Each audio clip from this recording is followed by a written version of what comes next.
Eleanor Nielsen was already on her knees when the scene began. The slap had split the inside of her lip against her teeth, and the first bright bead of blood had scarcely formed before she caught up the fallen napkin and pressed it to her mouth, not for modesty, for the carpet. Lady Nielsen prized the Persian runner in the front drawing-room above most living things in the house, and Eleanor had learned by painful repetition that injury could be forgiven sooner than carelessness. "Must you dramatise?" her stepmother said, shaking out her lace cuff as though she had only brushed lint from it. "Mrs. Crowthorne is expected in 10 minutes. Eleanor rose at once. "Yes, madam." At 22 she had been called plain so frequently, so efficiently, that it had hardened into a family principle. Too dark, too thin, too grave. Lady Nielsen spoke those words the way one might list defects in a bolt of cloth. Yet strangers often looked twice at Eleanor before correcting themselves, as if something in her face had unsettled their first judgment, the very large black eyes, perhaps, or the fine spare bones of her cheeks, or the expression of concentrated stillness she wore when she listened. In her father's house none of that mattered. Her father had been dead 2 years, and widowhood had sat upon Lady Nielsen like an improvised coronation. She received callers by noon, issued orders by gesture, and managed the household accounts by never touching a ledger herself. Eleanor carried coal, copied notes, mended cuffs, and stood behind chairs to pour tea, while being discussed in the third person, as though she were a narrow piece of furniture. She survived by obedience. She survived by silence, and by one secret Lady Nielsen had not discovered. Beneath a loose board behind the small press in Eleanor's bedchamber lay a narrow cedar chest. Inside were her father's account books, calfskin-bound volumes, 2 bundles of correspondence, and a brass key tied in blue thread. Her father had shown her how to read columns before she was 12, and taught her that numbers were merely stories in stricter dress. "Ink remembers what tongues deny," he had said once, tapping a page with his forefinger. When his fever took him, Lady Nielsen had swept his office clear in a week, dismissing clerks, selling shelves, locking drawers. But she had overlooked the box Eleanor moved at dusk with shaking hands and a maid's basket over it. That chest was inheritance, evidence, and danger in one. By 4 o'clock, Mrs. Crowthorne had come and gone with 2 other ladies and a gentleman who smelled of bergamot and stale port. Eleanor had served tea, fetched pins, and absorbed 6 remarks on her unfortunate complexion. At 5:30, when the lamps were being trimmed, Lady Nielsen summoned her to the morning-room, where Mr. Felix Harrow sat with his hat in his lap, and a habit of not meeting women's eyes. Harrow was the house steward now. Her father had once called him useful and small-minded in the same breath. "You will carry this note at dawn to Mr. Crowley's office in Threadneedle Street," Lady Nielsen said, sealing wax cooling under her thumb. "Into his own hand, if possible."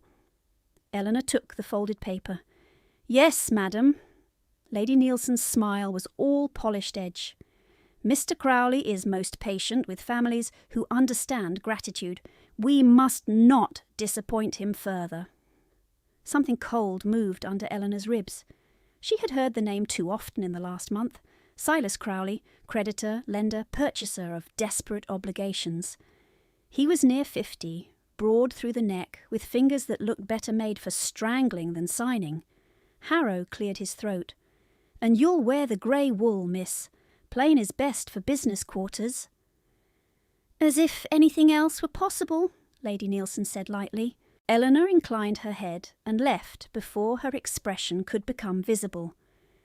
In her room she shut the door, set the note on the washstand, and knelt to ease up the floorboard. The chest sat where she had left it, hidden in shadow. She touched the top volume without opening it. a gesture almost like prayer. 3 days before, from the landing above the back hall, she had heard Lady Nielsen say to Harrow, "If she balks, remind her the debt instrument names her person as surety." A pause, then Harrow's dry answer, "Mr. Crowley is prepared to settle the whole amount upon marriage." As if she were acreage, at dawn the city was all soot-grey sky and wet cobbles. Eleanor walked quickly, the note tucked inside her glove, her bonnet tied plain and tight under her chin. Threadneedle Street was already alive with carts and clerks. Crowley's office stood narrow between a broker and a tobacconist, its brass plate polished bright enough to insult the weather. Crowley received the note with a joviality that made her skin crawl. "Miss Nielsen," he said, looking at her as though calculating weight and resale, "always dutiful. Convey my warm respects to your excellent mother." "She is my stepmother, sir." "Ah!" His smile widened, untroubled. "How modern of you to insist on precision."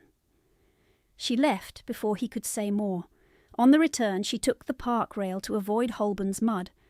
The mist had lifted into a brittle, clear morning. A groom on a distant path shouted. Somewhere to her right, hooves struck, slipped and thudded hard. A horse cried out.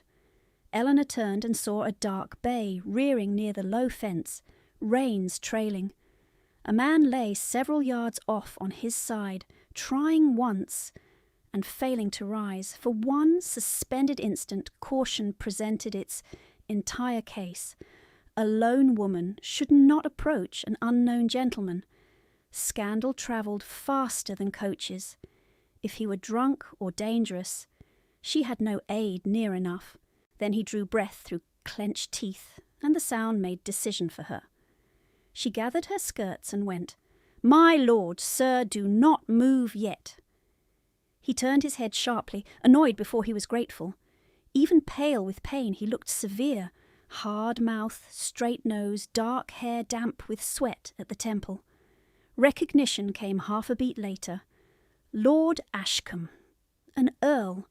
A man spoken of in drawing-rooms as one might speak of weather fronts, predictable in force, not in mercy. "My horse," he said, "has not run far." Eleanor kept her voice, brisk on purpose. "Can you feel your legs?" A flash of offended pride crossed his face. "Yes." "Good. Then your shoulder is the chief injury, and if you attempt gallantry, we shall both regret it." That startled him into a short, incredulous breath that might have been the beginning of a laugh. She knelt, assessed quickly. No visible blood through his coat, left shoulder already swelling, arm held too close. Dislocation or severe wrench. She stripped off her outer petticoat hem with decisive tears, ignoring the chill air at her calves, folded the cloth into a broad sling and threaded it under his forearm. "On 3, she said, "you will stand with my weight and the fence." "You command like a field surgeon." "I copy sermons for our vicar. It has ruined me for deference. 1, 2, 3. He rose with a hiss, face gone colourless, but stayed upright. She fixed the sling as securely as she could and led him, step by careful step, to the small stone shelter by the gate where park keepers sometimes took tea. A boy fetched a groom at her shout. Within minutes the bay was caught, and a breathless valet came running from the lower drive, horror written across his features. Ashcombe looked at Eleanor then with concentrated attention, as though revising an estimate. "You are Miss Nielsen," he said. She blinked. "I am. I have seen you at the Renshaw's musicale. You were carrying 2 trays and correcting a quotation in Horace under your breath." Heat touched her face despite the cold. "Then I was impertinent, my lord." "Accurate," he said. When his carriage arrived, he inclined his head, formal even in pain. "You have my thanks." She made a small curtsy and turned for home before his people could ask questions she could not afford to answer. She had nearly convinced herself the morning might pass unremarked when, at 8 that evening, Ashcombe was announced in the front drawing-room. Lady Neilson transformed in an instant. Silk softened, smile brightened, voice lowered to velvet. "Lord Ashcombe, what an honour! Eleanor, child, do stand where you may be seen." Eleanor stood. Ashcombe's left arm was bound properly now, his coat cut to accommodate the dressing. His expression was unreadable granite. He addressed Lady Neilson first. "I came to thank Miss Neilson for her assistance this morning. She prevented a bad injury from becoming worse." "How obliging she can be when she remembers her place," Lady Neilson said, with a laugh thin as spun sugar. "The poor girl does so hate to intrude upon gentlemen." Eleanor felt the trap before it closed. Lady Neilson turned to her, smile fixed. "Apologise at once for inconveniencing his lordship and inserting yourself in a matter of rank." The room went very quiet. Harrow stood near the escritoire, eyes down. The maid by the door held her tray motionless. Eleanor looked at Ashcombe. If he chose, one sentence from him could dissolve this performance. He only watched, face still, as if waiting to see what she would do. Survival was an old reflex. She bent her head. "I am sorry, my lord," she said clearly. "I ought not to have presumed." A muscle moved once at Ashcombe's jaw. "Miss Neilson rendered essential aid," he said. "No apology is required." Lady Neilson laughed again, pretending not to hear the rebuke inside the courtesy. "How generous of you! Eleanor is forever dramatic about duty." Ashcombe made his bow, accepted none of the offered tea, and departed within minutes. When the door shut behind him, Lady Neilson's pleasantness dropped like a stage curtain cut loose. "You will not mistake this for advancement," she said. "Men of rank thank servants when it suits them. They do not marry them." "I did not suppose—" "Do not suppose anything!" Lady Neilson stepped closer, voice sharpening. "Mr. Crowley has been patient. You will be civil when next he calls, and you will sign where I instruct." Eleanor kept her hands clasped because they had begun to tremble. "What am I to sign?" "A settlement acknowledging family liabilities and your gratitude for his protection." "My protection!" The words escaped before Prudence could stop them. Lady Neilson's eyes flashed. "Your father died leaving obligations. You eat because I negotiate. You sleep under this roof because men like Mr. Crowley are willing to be kind. If you force my hand, Eleanor, I can have you removed to his household tomorrow, and no one will object." Harrow shifted, but said nothing. Eleanor felt with sick clarity the cage door and its latch.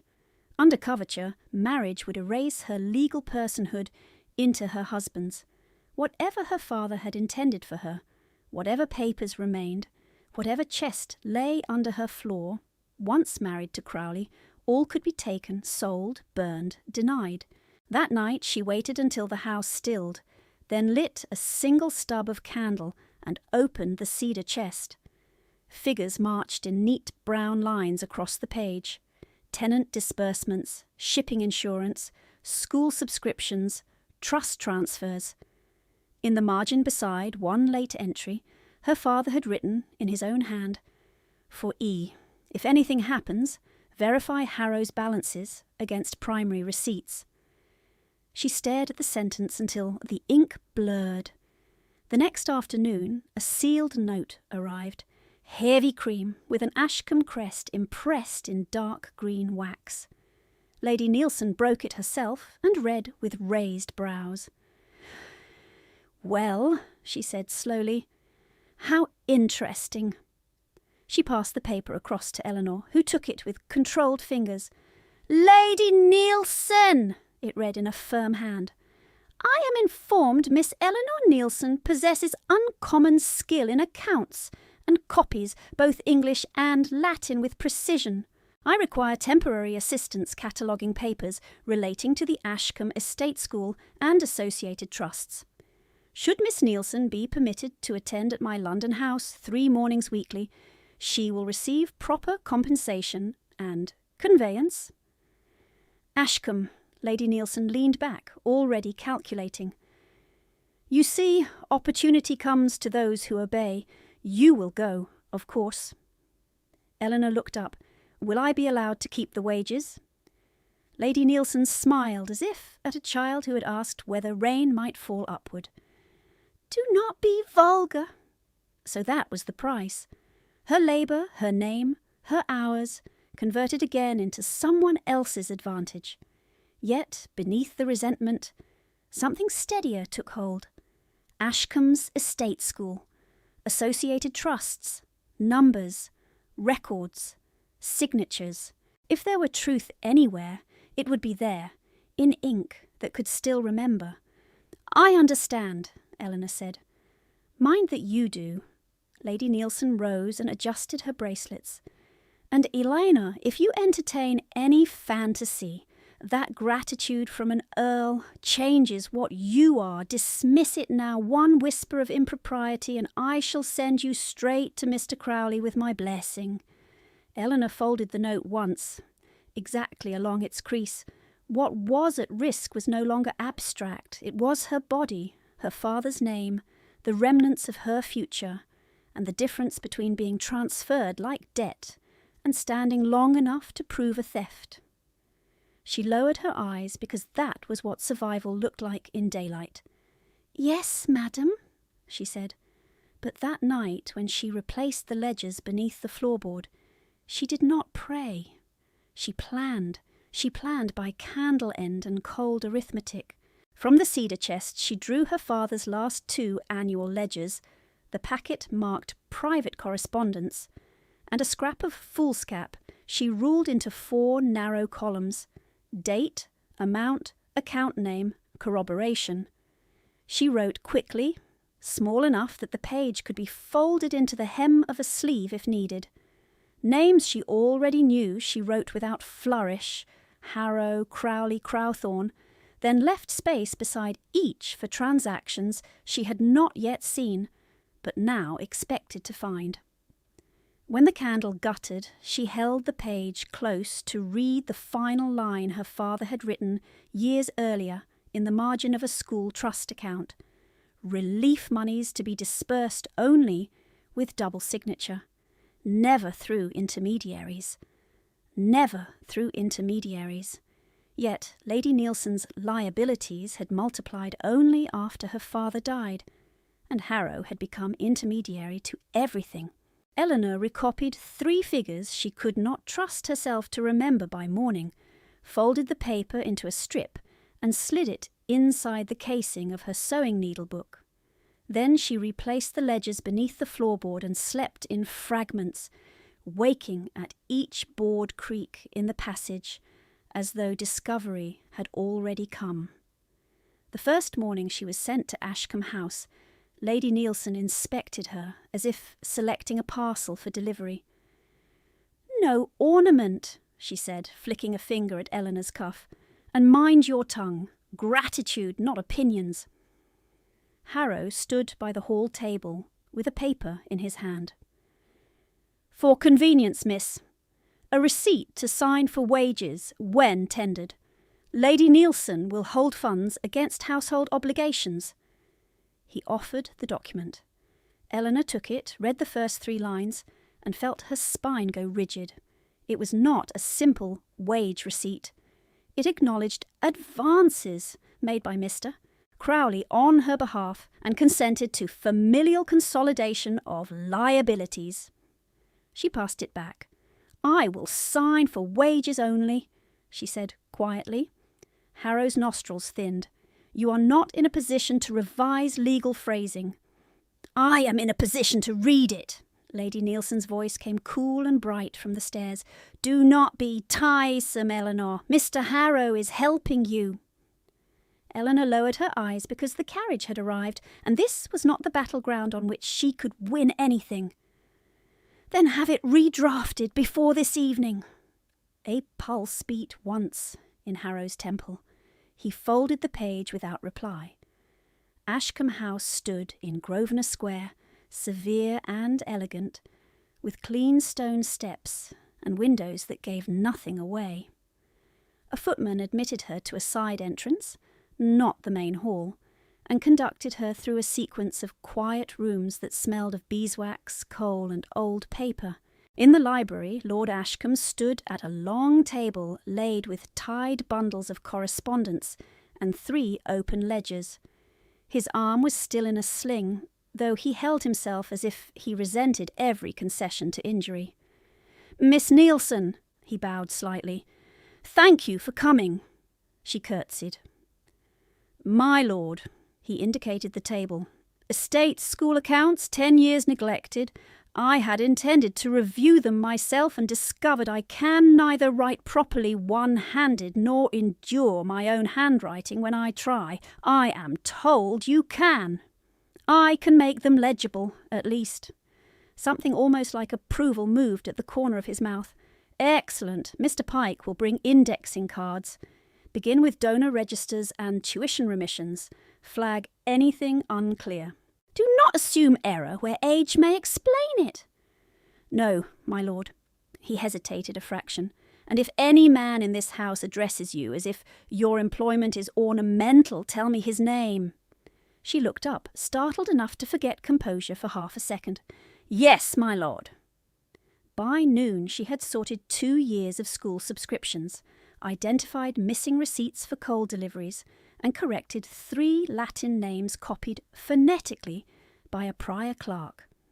Pike, a stooped man with careful cuffs, watched her work with open relief. "You index as if you can see through closed pages," he murmured while stacking cards. "My father said books announce themselves if one listens." Pike gave a dry little huff that might have been laughter. "Your father and I would have agreed." The second morning Ashcombe left her alone in the west study with trust ledgers tied in green tape, tenant relief fund, winterbred subscription, school endowment reserve. She untied, flattened, and began, and, at first, nothing but ordinary ugliness. Late payments after poor harvests, emergency coal purchased at inflated rates, repairs postponed and repaid. Then, on the 7th volume, a pattern tugged at her eye. Monthly relief disbursement, neat and regular.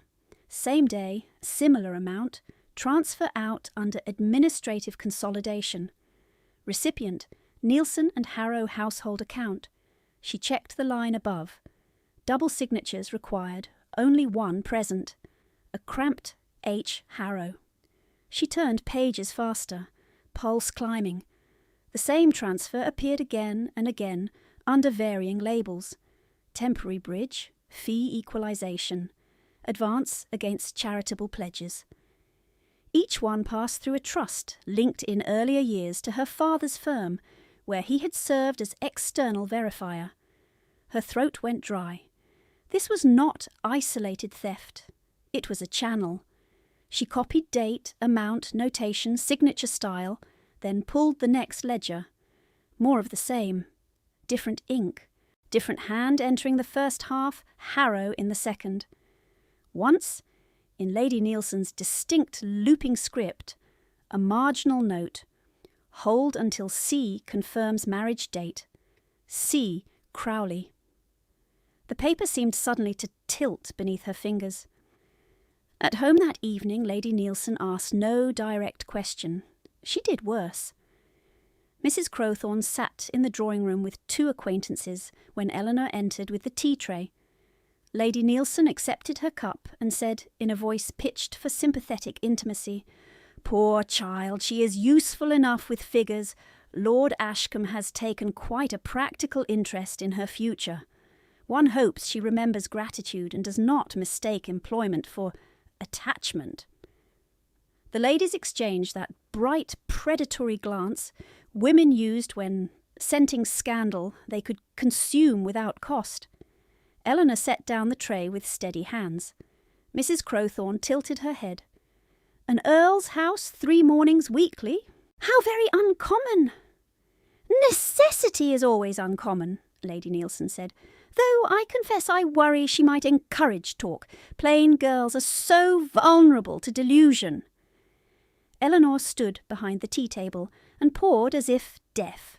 By the end of the week, the gossip had made the jump from parlours to servants' passages. At Ashcombe House, she caught 2 maids looking at her with pity sharpened by curiosity. A footman who had been civil became ceremoniously distant. Pike pretended not to notice any of it, and brought her an extra inkwell without comment. On Saturday, Harrow intercepted her at the stair landing before supper. "You enjoy your outings," he said. "Useful. His lordship is clearly indulgent." She moved to pass. He shifted into her path. "Mr. Crowley calls Monday," Harrow continued. "You will sign this time." He offered the redrafted paper. She scanned quickly. Better disguised, same trap. "No." His smile was thin and bloodless. "Do not misjudge your leverage, miss. A whisper that you handle Ashcombe's papers unsupervised, and your noble patron closes his doors."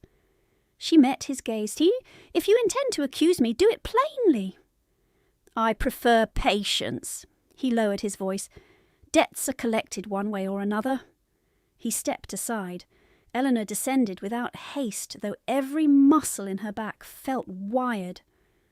Monday at Ashcombe House, rain hammered the window panes and turned the square into blurred grey motion. Ashcombe entered just before 11, dropped a packet on the table beside her and said, "These came from my county office. Relief fund authorisations during the cholera quarter. Compare them to London copies." She looked up sharply.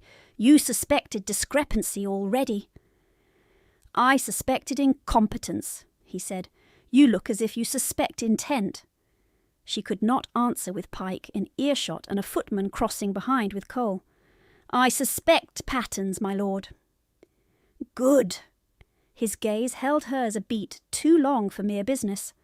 "Patterns can be proved." He turned to go, then paused. "My mother's old schoolroom was reopened as an office last month.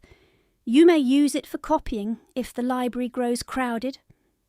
A courtesy, and also privacy. By Wednesday she had enough copied to map a decade. Relief money siphoned through intermediary accounts. School endowment borrowing never repaid.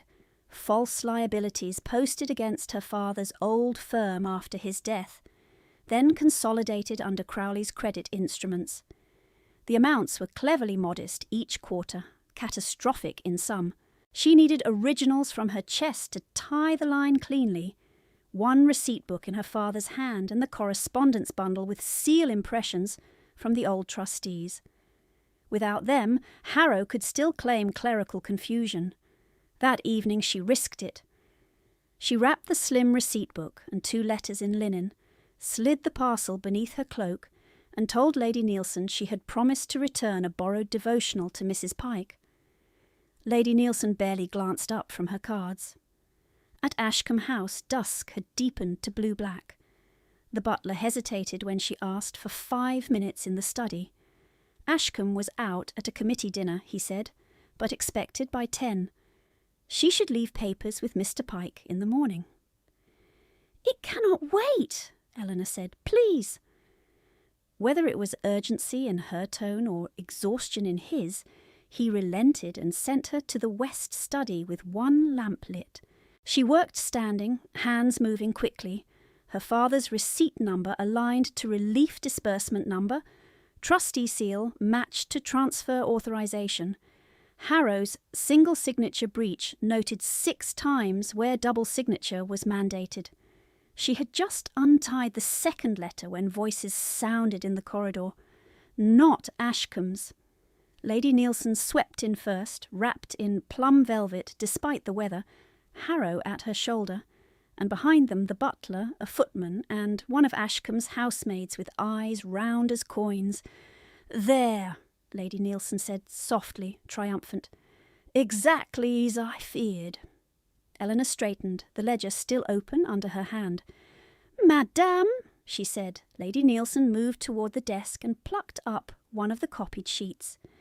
"Taking records from a noble house at night. How industrious! How ungrateful! Harrow stepped forward. Forgeries are easier in private, miss. I forged nothing. Yet here you stand with trust accounts, unauthorised. He turned to the butler. You witness it. The butler looked pained. Miss Nielsen requested brief access. Miss Nielsen, Lady Nielsen cut in, voice suddenly shrill with righteous injury, has abused Lord Ashcombe's generosity and my own. I warned her ambition would outrun her station. Eleanor felt the old reflex rise, the one that bent, soothed, apologised, survived. Around her faces waited for collapse. The door opened again. Ashcombe entered, rein on his shoulders, gloves in one hand. His gaze took in the room in one sweep. Eleanor by the desk, papers spread. Lady Nielsen flushed with outrage. Harrow hungry for advantage. Servants frozen in a half-circle of witness. "What is this?" he said. Lady Nielsen turned at once, tears summoned as if by mechanism. "My lord, forgive this intrusion. I came only because I was told Eleanor had not returned and feared for her safety. Instead, I find her rifling your private ledgers. I am heartsick." Harrow bowed slightly. "I regret to confirm irregular conduct." Ashcombe set his gloves down with careful precision. "Miss Nielsen." Every eye shifted to her. She heard herself begin. Automatic, practised, fatal. "I am sorry, my lord, I ought not—" "Stop apologising," he said. The words were quiet, not sharp, not theatrical. Quiet enough that the rain against the windows seemed louder for a moment after. It was, Eleanor realised with a strange jolt, the gentlest thing she had ever heard in that room. Ashcombe crossed to the door and held it open. "Everyone out!" Lady Nielsen stiffened. "Surely I must remain. She is my charge. You are in my house," he said, still calm. "Out!" Harrow opened his mouth. Ashcombe turned his head slightly, and whatever he saw in the Earl's face made him shut it. Within seconds the servants had retreated. Lady Nielsen lingered longest, outrage trembling at her lips. But Ashcombe did not look at her again. When she finally swept out, he closed the door and turned the key. The click sounded like a bolt drawn back inside Eleanor's chest. He faced her, not the papers. "Start at the beginning. Not where you think I will believe you, where it begins." Her fingers trembled once and then steadied as they always did when numbers took over. "My father audited trust disbursements for several local funds," she said. "After his death, Mr. Harrow assumed intermediary control. These," she touched the Ashcombe ledger, "are your relief fund transfers. These," she laid down her father's receipt book, "are corresponding entries from his records with trustee seals. The sums should have moved from fund to tenant disbursement directly. Instead, they were routed through a household account under Lady Nielsen and Harrow." Ashcombe leaned in, scanning columns. "Amounts are close, not exact. On purpose. Small enough to evade notice quarterly." She pointed to dates. "But each coincides with supposed advances from Crowley. Debts were manufactured after the siphoning, then assigned against me as surety through family liability language." His eyes lifted, cold now in a different way. "You as surety? Yes. In what instrument? I have seen 2 drafts. Harrow presses for signature. Marriage to Crowley settles the debt and transfers my legal person and any residual claims." Ashcombe's jaw flexed once. "Go on." So she did. She showed him the double signature rule breached repeatedly. Lady Nielsen's margin note referencing C. She traced the chain through school endowment shortages and tenant relief delays. She named clerks likely to confirm handwriting. She listed which originals were in his archives and which were hidden beneath her floorboard. He asked 3 questions, each precise. She answered each with page, line, and date. When she finished, the study was silent except for the hiss of the fire. Ashcombe rested both hands on the desk and looked at her as if seeing a map where others had seen only clutter. "You have carried this alone?" She almost said it was nothing, almost apologised for existing at the centre of it. Instead, she said, "I carried what I could without being believed." A long breath left him. "You are believed." Something hot and painful rose in her throat. She swallowed it down. He straightened. "We proceed formally. No confrontation in drawing rooms, no private bargains. I will instruct my solicitor to open inquiry on trust irregularities by morning." "They will destroy papers tonight," Eleanor said. "Not if I move first." He went to the bell pull, then paused. "Who can we trust among staff?" "Pike, your butler perhaps, though he fears scandal more than theft. Not the lower clerks if Harrow reaches them." He nodded, once. "Then Pike seals the archive room now. Butler posts 2 men. Nothing leaves." He looked back at her, expression still severe but no longer unreadable. "You will direct the evidence schedule," she blinked. "My lord. You know where every thread lies. I can provide authority. You provide structure." No one had ever offered partnership to her competence before. Use, yes. Command, always. But this was different enough to feel dangerous.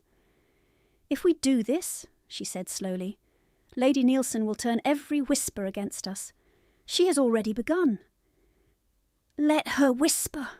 His voice was iron wrapped in restraint. "Rumour is weather. Records are stone." For the first time that night, Eleanor let herself sit.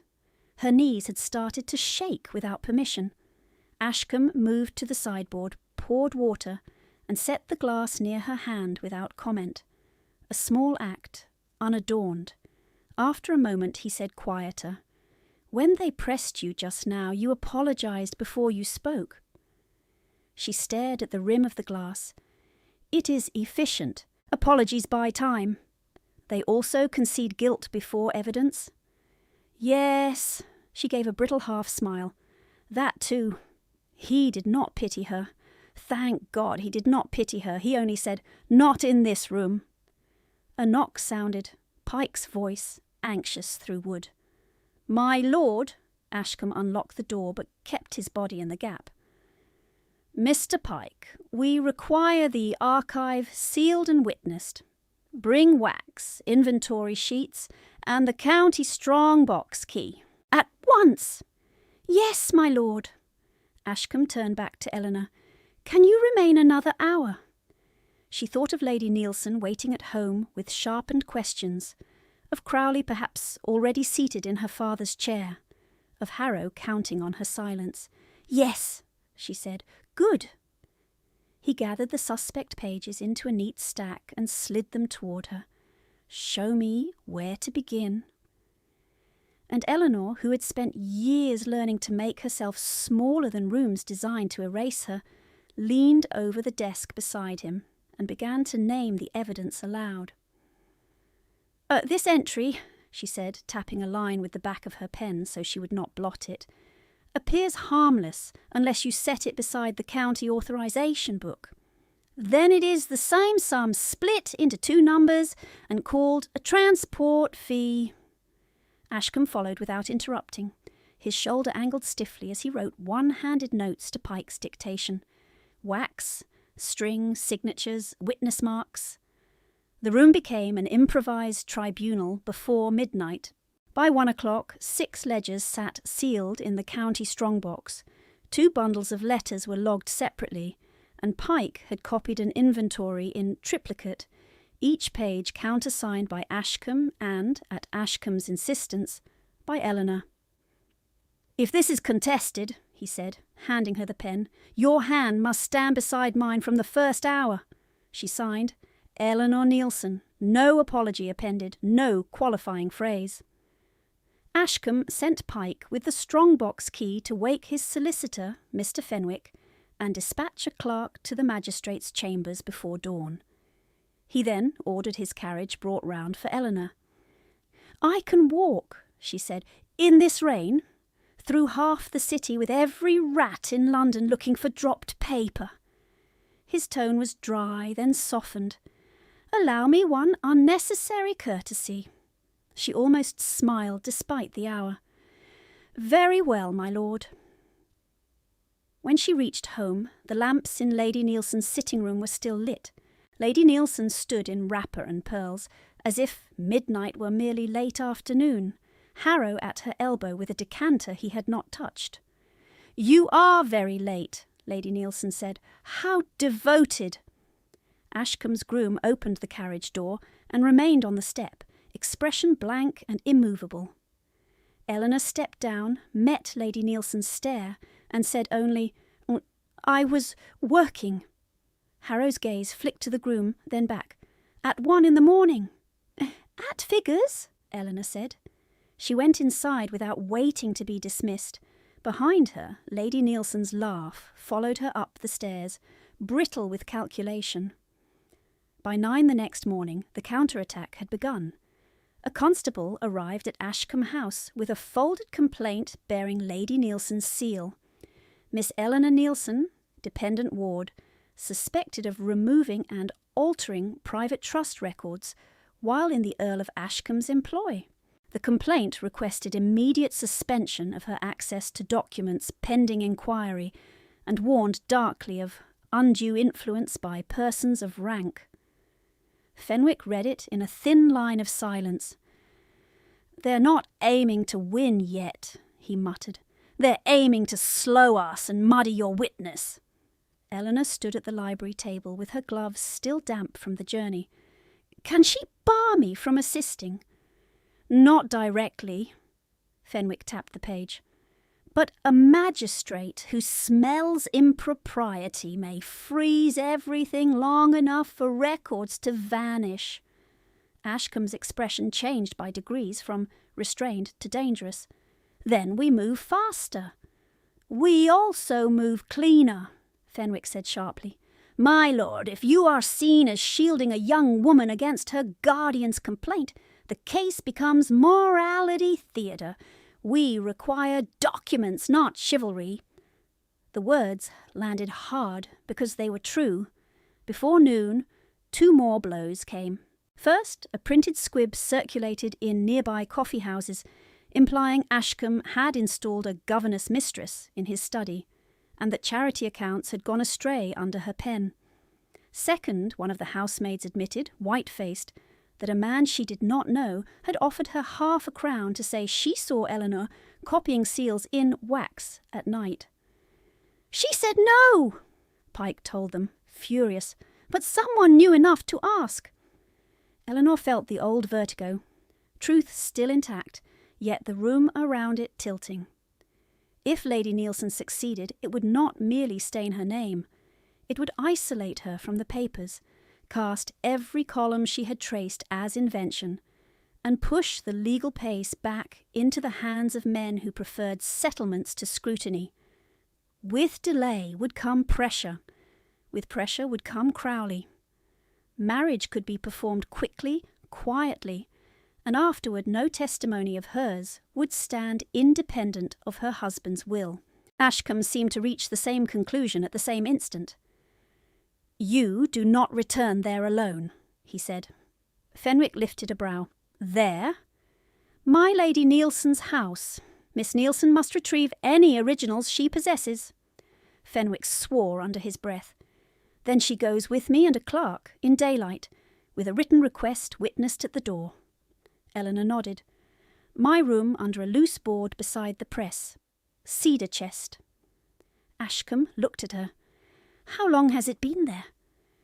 2 years. His face gave nothing, but his voice lowered. "Then we pray they have been as careless as they are greedy." They had not. Fenwick's carriage stopped before the Neilson house at 1:30. Rain had thinned to mist. The footman admitted them only after 10 minutes, and much whispering. Lady Neilson descended with a front arranged like lace across her features. "Mr. Fenwick," she said, "how abrupt." Fenwick bowed stiffly. "Madam, We request Miss Eleanor Nielsen's private effects relevant to trust inquiry, as listed. Lady Nielsen glanced at the paper, then smiled without mirth. My stepdaughter is overwrought. She misplaces objects and calls it theft. By all means, let her look. Eleanor did not wait for permission. She climbed to her room 2 steps at a time, Fenwick's clerk behind her with an inventory satchel. The door stood ajar. Inside, every drawer had been turned out. Linen strewn, mattress slit. The press dragged from the wall. The loose board had been pried up and left leaning against the skirting like an accusation. The cavity beneath was empty. For a moment she could not breathe. She crossed the room and knelt anyway, put her hand into the dark as if touch might conjure wood and brass and calfskin from absence. Nothing but dust and one snapped blue thread. "No," she said, and the word came out soundless. The clerk shifted, appalled. "Miss, shall I note items missing?" Eleanor picked up the thread between finger and thumb. "Yes, cedar chest approximately 18 inches containing 2 bound ledgers, correspondence bundles, brass key. Note floorboard forced." By the time they returned downstairs, she had her face back under control. Lady Nielsen watched her over the rim of a teacup. "Well?" she asked sweetly.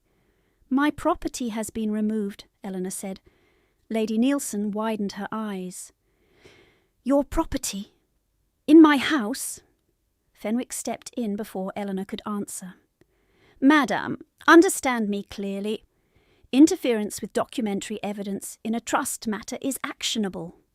"Then action away," Lady Nielsen said, "though you may find courts tire quickly of hysterical girls and ambitious solicitors." Harrow entered from the back hall, with calculated haste. "Pardon, madam, mister. Crowley has sent the revised family instrument for Miss Nielsen's signature before tonight's musical." He offered a folded parchment to Eleanor, as if presenting a dance card. She did not take it. Fenwick did, skimmed 2 lines, and went cold. "This attempts immediate assignment of her person and effects under debt surety." "Such ugly phrasing," Lady Nielsen said. "It is merely prudent guardianship." Eleanor met Harrow's eyes. "You took my chest." He gave the smallest shrug. "You are fond of fantasy." Outside in the carriage, Fenwick exhaled hard through his nose. "We can petition for search, but without precise proof of contents." "I have copies," Eleanor said, gripping the snapped blue thread until it bit her palm. "Not all. Not seal impressions. But figures, dates, cross-references. Copies are support, not spine." She stared through the rain-blurred glass. "Then we have lost our spine." Fenwick did not deny it. By late afternoon, loss deepened. The clerk who had once served under Harrow, the one Eleanor believed could confirm signature routines, could not be found at his lodging. Rent paid 3 months forward in cash. Trunk gone. At Ashcombe House, Pike brought the news with an expression like grief. No forwarding direction. Eleanor sat very straight in the schoolroom office, hands flat on the table. Her careful structure, originals, witness, chain of custody, had been reduced to copies and inference. Strong, but contestable. Strong enough, perhaps, for suspicion, weak for conviction. And if conviction failed, Lady Nielsen would settle privately. Crowley would bury paper under legal ash, and Eleanor would be pulled back into the machinery she had nearly escaped. Ashcombe came in just before dusk, soaked coat over his arm, mud at his cuffs. He had been to chambers, to the magistrate, to 2 addresses where Crowley's agents were rumoured to drink and boast. He looked tired in a way rank could not disguise. "Well?" Eleanor asked. He set down his hat. "Search warrant delayed pending further substantiation." She gave one short, stunned laugh. "Further substantiation. Of theft after theft. I know." For the first time since the study door had clicked shut the night before, doubt hit with full force. Eleanor stood, then sat again because her knees were unsteady. "I should have moved the chest weeks ago," she said. "I knew they watched me, and still I left it there like a fool." "Elena! No!" Her voice frayed. "Do not be kind yet. I need to say it plain. I failed the one instruction my father left me." Ashcombe stepped closer, but did not touch her. "You did not fail. You were cornered and outnumbered." "Numbers are what I had." She looked up, eyes bright and angry. "Now I have copies and your name can be turned against me as easily as mine." The words hung between them. He accepted the blow without flinching. "Then we proceed as if I am a liability," he said quietly. "Tell me where not to stand." It was such an unexpected answer that her breath caught. She turned away, pressed the heels of her hands against her eyes, and when she spoke again her voice was smaller. "I do not know," she admitted. "I do not know if this can be won now." No one offered false reassurance. Pike, at the doorway, looked down at his ledger and pretended to adjust pages. Ashcombe stayed where he was, present and useless and refusing to leave. The uncertainty remained through supper, untouched. Near midnight, Ashcombe sat alone in his private study, with Fenwick's memoranda spread around him like a battlefield map. Candlelight flattened everything into sharp planes, paper, ink, his own hand scarred across the knuckles from a sabre cut, years old, and suddenly aching in damp weather. In the peninsula, uncertainty had smelled of powder and horse sweat and men trying not to cry out with bandages in their teeth. Here it smelled of sealing wax and wet wool. And yet the sensation in his chest was the same. He had missed a movement, trusted a system, and people under his name had paid the cost. He had not looked closely enough at the relief fund after inheriting. He had signed summaries prepared by stewards while managing London committees, believing efficiency was prudence. Somewhere in those years coal had not reached tenants on time, bread allotments had shrunk, and a school had dimmed to 2 cold rooms while money bled through polite columns. Eleanor had seen it in days. The guilt was not theatrical. It was administrative, precise, and heavy. A knock sounded. His valet, Mercer, entered with tea and paused at Ashcombe's expression. "Shall I leave it, my lord?" "Mercer!" Ashcombe heard the roughness in his own voice. "How many times in Spain did I tell men to hold position while I rode ahead?" Mercer blinked, then set down the tray. He had followed Ashcombe through 3 campaigns and knew when not to pretend ignorance. "Enough times." "And how many did not stand when I returned?" "A beat." "Too many." Ashcombe stared at the nearest page without seeing it. "I'm very good at command. Less good at seeing who is crushed under its edges." Mercer said nothing for a moment. Then, careful as always, "Miss Nielsen is not one of your lieutenants, my lord?" "No," Ashcombe said. "She is the first person in years who has told me where I am wrong before I gave her permission." A fleeting smile touched Mercer's mouth. "Uncomfortable quality." "Intolerable," Mercer's expression gentled. "And valuable." After he left, Ashcombe remained standing by the hearth until the fire sank. He feared many things he had never named aloud. Not scandal, not Parliament, not even personal ridicule. He feared becoming the kind of man whose protection consumed what it claimed to save. If he threw rank blindly now, he could shelter Eleanor for a week and ruin her for life. If he held back too far, he could lose her to law shaped by her enemies. When dawn thinned the windows, he had made one decision at least. He would not decide for her and call it rescue. He found her in the old schoolroom, coat still on, as if she had not slept either, Ledgers lay open around her in concentric rings of effort.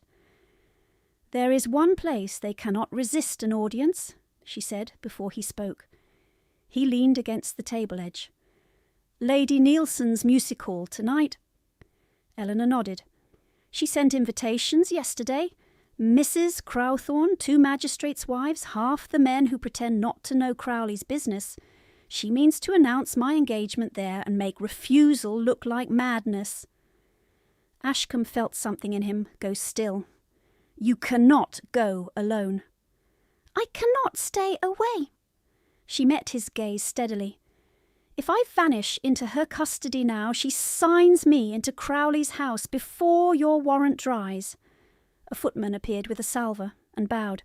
"Message for Miss Nielsen, marked urgent." She broke the seal. As she read, colour drained from her face. "What is it?" Ashcombe asked. Eleanor handed him the note. The hand was Harrow's. "Miss Nielsen, since you insist on public spectacle, you will attend Lady Nielsen's musicale at 8 precisely, where your understanding with Mr. Crowley shall be announced. Should you decline, the enclosed instrument, bearing your signature from this morning's acknowledgement, will be lodged with the magistrate at 9, and Lord Ashcombe's removed papers complaint will proceed as corroboration of your instability. Also be advised, Mr. Pike's nephew, employed at our mews, failed to report home last evening. Delays may prove unpleasant for him." A second paper slid from the fold. A crude copy of Eleanor's signature, good enough at first glance, deadly if unchallenged. Ashcombe read it once, then again, each line a tightening wire. "Pike's nephew?" Pike had come up silently behind them. At sight of the note, his face collapsed. "Tom, he's 16. Eleanor closed her eyes for one heartbeat. When she opened them, they were hard as black glass. "This is the move before checkmate," she said. Outside, bells began striking the hour, each note clean and indifferent. Ashcombe folded the letter with deliberate care.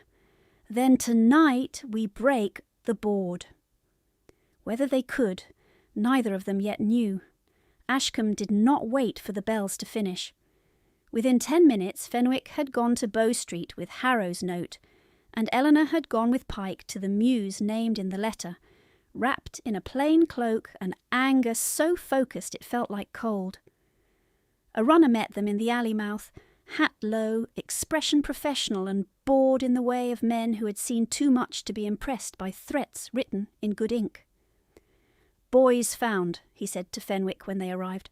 "Locked in a harness room. Frightened no worse." Pike made a sound Eleanor would remember for years, half sob, half prayer, and stumbled forward as Tom was brought out, pale and shaking, wrists marked red where rope had rubbed. Tom clung to his uncle, then looked up at Eleanor. "They said if I shouted, they'd send me to the river," he whispered. "You shouted anyway?" she asked gently. He nodded once, chin trembling. "Good," she said. "Keep that habit." In the back of the harness room, under old saddle blankets, runners found a cedar chest with a split corner and blue thread caught in the hinge. Eleanor knelt in the damp straw to touch the wood. "This is mine," she said, voice steady. "Can you identify contents before witness?" Fenwick asked. She opened it with fingers that did not quite obey, lifted the top ledger and read aloud the first line in her father's hand. Then she read the marginal note about Harrow's balances. Pike and the runner signed the seizure inventory. The chest was sealed and sent under guard. By 6, Tom was safe at Ashcombe House with broth and blankets. The chest was in Fenwick's custody, and Lady Nielsen's musicale was already filling with coaches. By 7:30, Eleanor stood in Ashcombe's blue drawing-room, while Mercer fastened the plain jet buttons of her only suitable evening gown. She wore no jewels. She asked for none. Ashcombe waited by the fire, immaculate in black, his injured shoulder now free but still stiff. When Mercer left, he held out a folded paper. "List of attendees," he said. 2 magistrates in private capacity. Mr. Justine Hale is the one Fenwick trusts most. Crowley confirmed. Harrow confirmed. Mrs. Crowthorne, naturally. Eleanor took the page and set it down unread. If they deny everything, then deny back with facts. If they call me liar, opportunist, mistress, he cut in, not unkindly. Then you keep speaking. She drew breath. I may lose my nerve. No, he said, you may shake. Do it anyway. Something in her eased. 1 notch. She took up her gloves. At Lady Nielsen's house wax tapers blazed in every sconce, and the air smelled of lilies, beeswax, and sugar syrup from the supper-room. A quartet played in the corner. Laughter rose in bright, practised ribbons. The Persian runner in the drawing-room shone like a red river under polished shoes. Lady Nielsen greeted guests in silver gauze, serene as a queen on review. She saw Eleanor enter on Ashcombe's arm and smiled with all her teeth. "My dear child," she said, loud enough for 3 nearby ladies, "how dutiful of you not to disappoint us." Eleanor inclined her head. "Madam," Crowley stood near the mantel, thick fingers hooked in his waistcoat, watching like a man assessing livestock before purchase. Harrow hovered 2 paces behind Lady Nielsen with papers tucked into an inner pocket. Ashcombe offered Eleanor his arm no further than the centre of the room. Then he released her. He did not move away. He simply stood at her shoulder, present and still. At 8 precisely, Lady Nielsen rang a little silver bell for attention.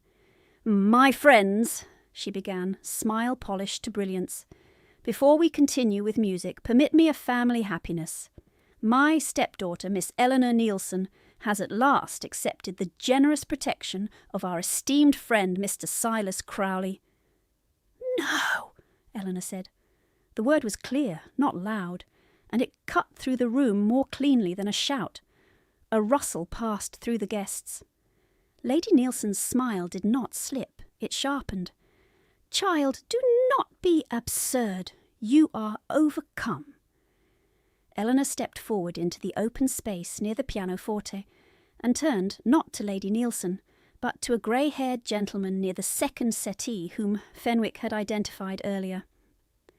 "Mr. Hale," she said, "you sit as magistrate for Westminster, though tonight you are a guest. I ask, not gossip, not favour, your immediate attention to documentary fraud, embezzlement of trust funds, coercion, and attempted forced marriage by false debt instrument." Silence dropped like glass. Hale rose slowly. "Miss Nielsen, this is irregular." "So is theft in a widow's drawing-room," she said. "If I wait for morning, papers will burn." Crowley barked to laugh. "This is hysteria dressed as accounting." Harrow stepped in smoothly. "My dear miss has been unwell under overwork. Lord Ashcombe's interest has confused her." There it was. The room inhaled greedily. Eleanor did not look at Ashcombe. "Mr. Harrow," she said, "you served as steward under my father and after his death. How many signatures were required for release from the Tenant Relief Trust?" Harrow blinked, then smiled thinly. 2, in principle." "In principle," she repeated, "and in practice when urgency demanded." "1 could be accepted pending countersignature." She turned to Hale. "False. Clause 7. No disbursement through intermediary and no release without double signature in the same quarter book." She held out a bound volume. "Duplicate ledger from county office, sealed this morning. Mr. Hale, you may inspect the clause." Hale took it. His brows lowered as he read. Lady Nielsen's fan snapped open. "Even if that were true, what concern is it of yours? You are a dependent in my household." "It is my concern because diverted sums were posted as family debt against my person." Eleanor drew a folded document from her reticule. "Here is the instrument Mr. Harrow presented this afternoon. Note the signature, mine allegedly, dated 11 o'clock. At 11 o'clock I was with Mr. Fenwick and 2 witnesses recovering stolen property from your mews. Murmurs surged. Crowley stepped forward, face blotching. Any chit can claim witnesses. Where are they? Outside, said Fenwick from the doorway. He entered without haste, mud still on his boots, accompanied by a Bow Street runner and Pike, with young Tom beside him in a borrowed coat. Tom flinched at the crowd but did not retreat. Fenwick bowed to Hale. Apologies for intrusion. By your leave, I can attest recovery of Miss Nielsen's chest from premises controlled by Harrow, and retrieval of this boy from unlawful confinement intended to compel her compliance. Pike's voice shook with fury. My nephew was taken, sir. 16 years old. Lady Nielsen laughed too high. What melodrama! Mr. Pike's relatives wander where they please. Eleanor reached into the cedar chest, now carried in by the runner, and withdrew her father's receipt book. Mr. Hale, this book was removed from my locked floor compartment and found tonight in Harrow's mews. Compare entry numbers 51 through 56 to Lord Ashcombe's relief ledger duplicates. You will see the same sum split and relabelled as administrative fees to a household account under Lady Nielsen and Harrow. Harrow moved at last, abandoning smoothness for force. She planted those books. She has had access for weeks. Then let us test what I could not plant, Eleanor said, and turned sharply toward the side door. Mr. Bell? A narrow young man in clerk's black stepped in, hat crushed between sweating hands. Eleanor recognised him from Harrow's office corridor months ago. Ink-stained cuffs, frightened eyes. Harrow went white. You dismissed him. Yesterday, Bell blurted, without references. Sir, I kept copies of draft transfers because Mr. Harrow told me to practice his hand for consistency. I thought it lawful. Then I saw... He swallowed.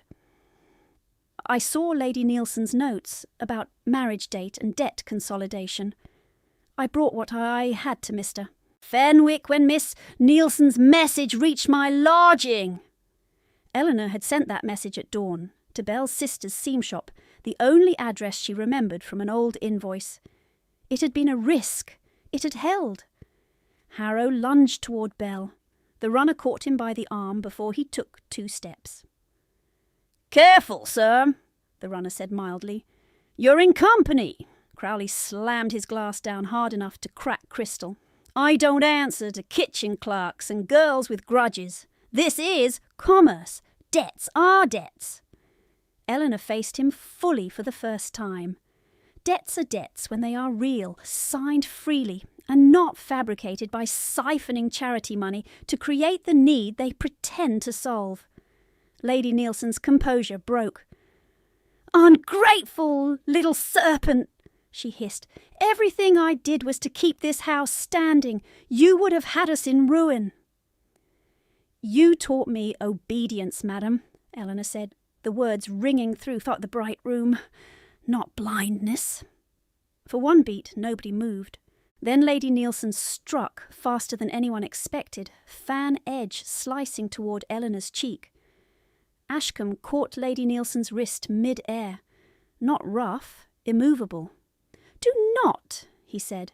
He released her at once and stepped back, hands visible, as if to make clear to every witness that he would not conduct this case by force. Hale shut the ledger with a flat, decisive sound. That is enough. He turned to the runner. Detain Mr. Harrow on suspicion of embezzlement, document tampering, and unlawful confinement pending formal charge. To Crowley, you will surrender any instruments naming Miss Nielsen as surety until examined. To Lady Nielsen, Madam, you will remain available to the court and refrain from disposing of property, records, or securities. Crowley blustered. On whose authority in a private home? Mine, Hale said, and if you prefer I can fetch a louder one with irons. Harrow struggled once, then sagged as the runner secured his wrists. Lady Nielsen stood rigid, fan trembling in her hand, eyes bright with hatred and something new beneath it. Fear. Finally, fear. "You cannot do this to me," she said to Eleanor in a low, shaking voice. "I am your mother." Eleanor looked at her, and for the first time there was no flinch, no bend. "You were my guardian," she said. "You chose otherwise." The quartet had long since stopped playing. Somewhere in the back hall a servant began to cry quietly. Hale addressed the room at large. "Any guest who has received subscription requests, debt notices, or settlement papers involving these parties will send copies to my clerk by noon tomorrow. Suppression will be treated as obstruction." Mrs. Crowthorne sat down abruptly, as if her knees had deserted her. Ashcombe did not speak until Hale had finished and the runner had led Harrow toward the door.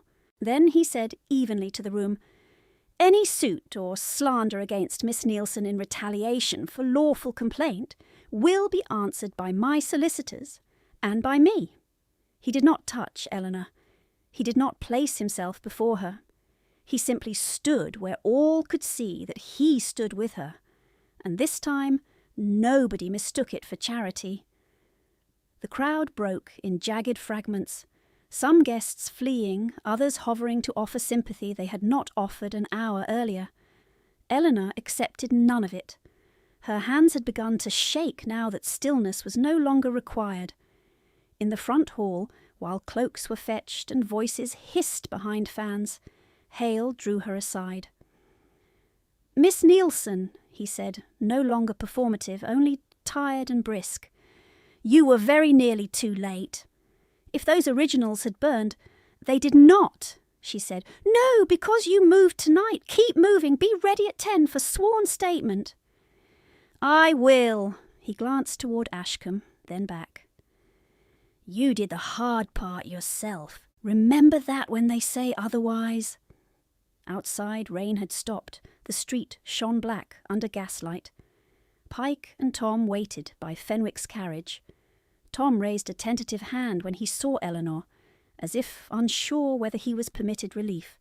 She crossed to him first. "You were brave," she said. "I was terrified."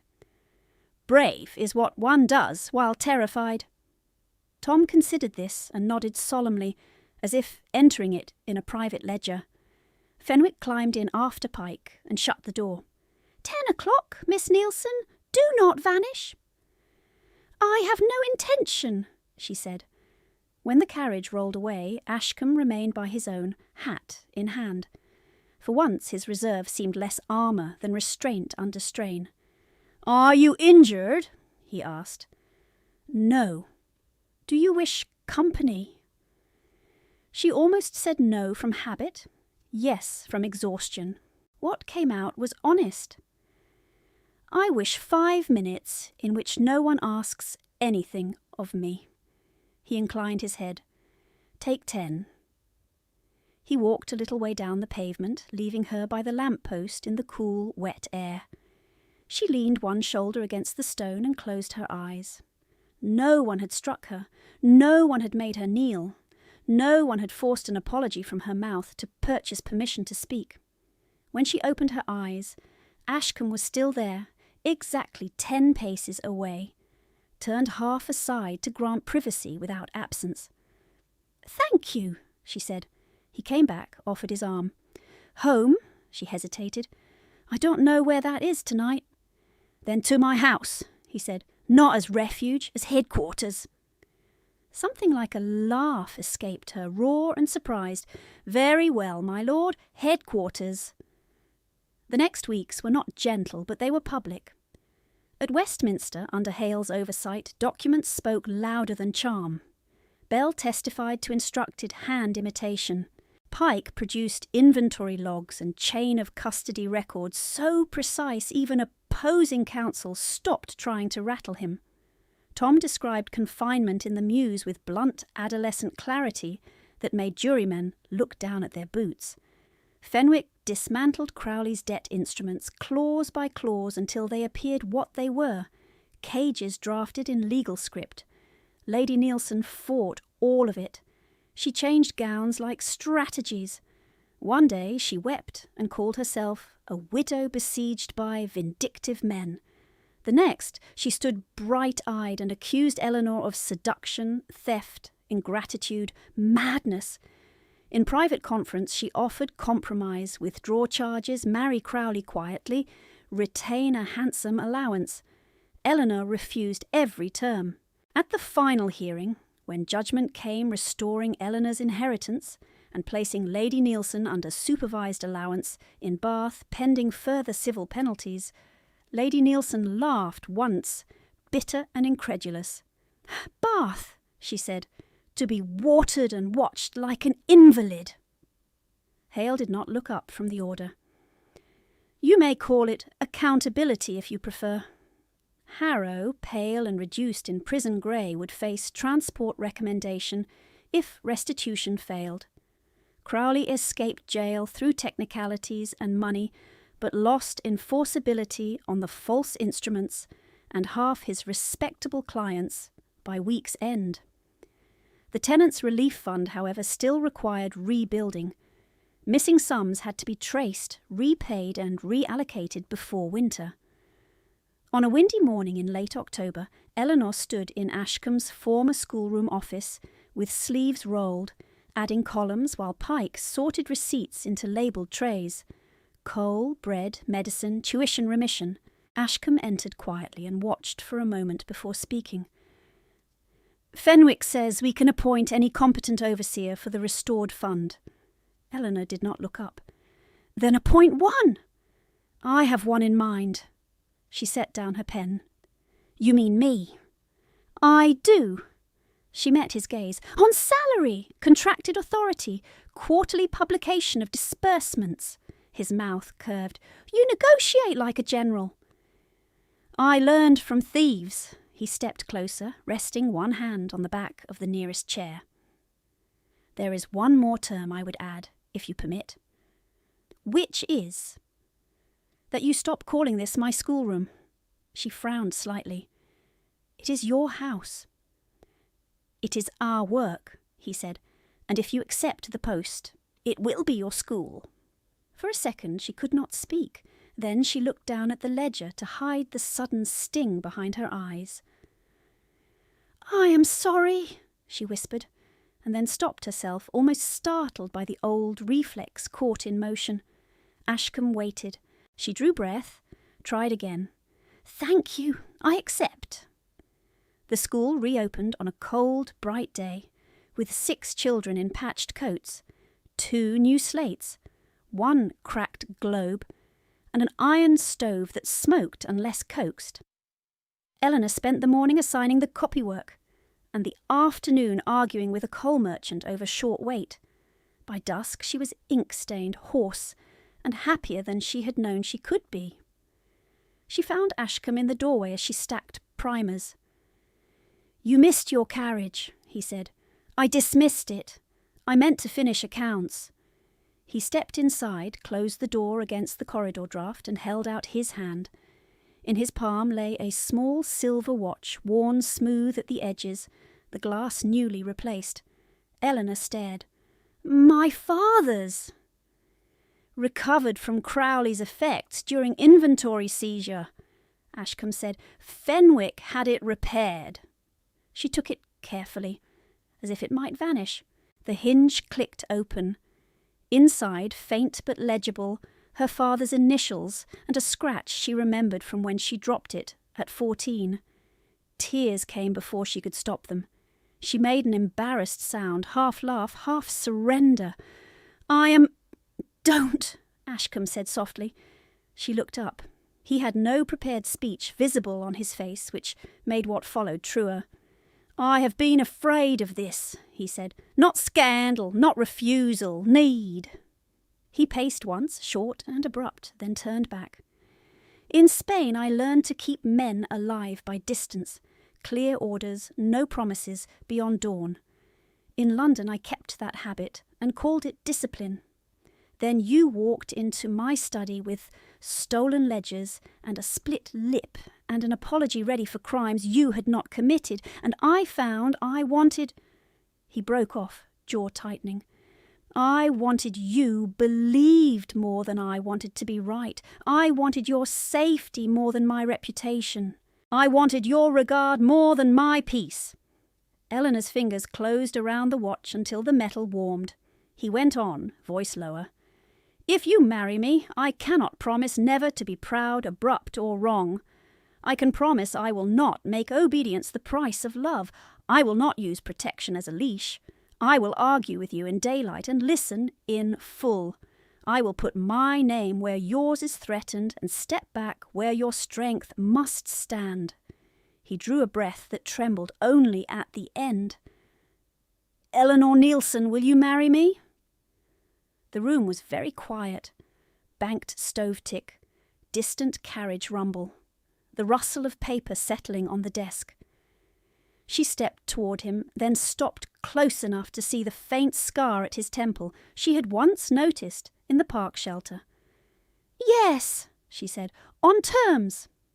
Something like astonished relief crossed his face. "Name them." Partnership in work, not retirement as ornament. Separate discretionary funds for the school and relief trust. No decisions about my property without my signature. And if ever you speak for me when I can speak, I reserve the right to be impossible.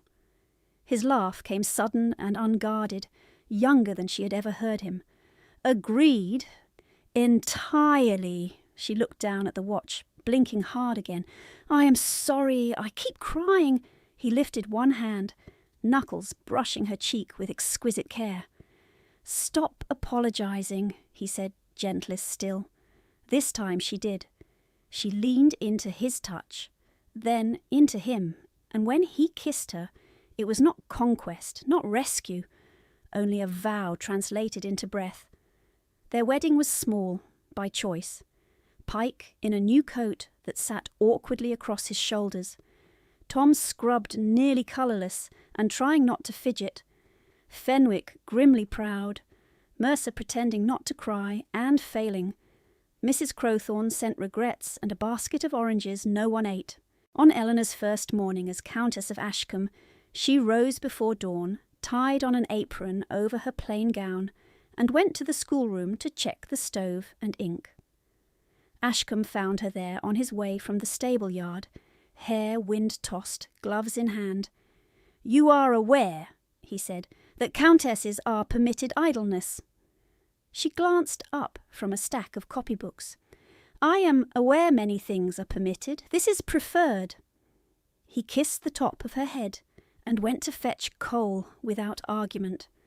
By noon, 3 tenant women sat at the long table reviewing winter allotments with Eleanor, each receiving a written receipt and schedule. No intermediary. Double signatures, Eleanor's and Pike's. Ashcombe signed quarterly attestations and read every line before he did. In Bath, Lady Nielsen learned quickly that supervised allowance meant exactly that. Her letters arrived scented and furious for a month, then less often. She was never destitute. She was never again in control of anyone's person. Harrow, unable to make restitution, was removed from any fiduciary position and eventually transported. Crowley sold 2 properties to cover penalties and discovered that London memory was selective but not infinitely so. One wet afternoon in spring, Eleanor crossed the front hall carrying school slates when a maid collided with her near the drawing-room threshold. The slates clattered. Ink from a bottle on the side table tipped, a dark spill spreading across the edge of the Persian runner, cleaned, repaired, and returned from storage after the old house was sold. The maid went white. "Oh, my lady, I am so sorry. Eleanor was already on her knees with a cloth, blotting firmly before the stain could set. Ashcombe appeared from the library doorway, took in the scene, and reached for another rag without comment. The maid stood shaking, waiting for rebuke. Eleanor looked up at her, ink on her fingers, hair coming loose from its pins, and smiled. "It is a carpet," she said. You are a person. Help me with the blotting, please." The girl blinked, then knelt beside her. Together they worked the stain down to a shadow. When it was done, Eleanor sat back on her heels, breathing a little hard, and glanced at Ashcombe. He was watching her with that same fierce, quiet reverence she had once mistaken for coldness. She almost said sorry for the mess, for the trouble, for taking up space in the centre of a room. Instead, she laughed, low and astonished at herself, and rose. "Come," she told the maid. "Lessons begin in 10 minutes, and I mean to be late for no one." Ashcombe offered her his hand. She took it, not because she needed rescue, but because partnership, she had learned, could be as simple and as profound as being met where one stood,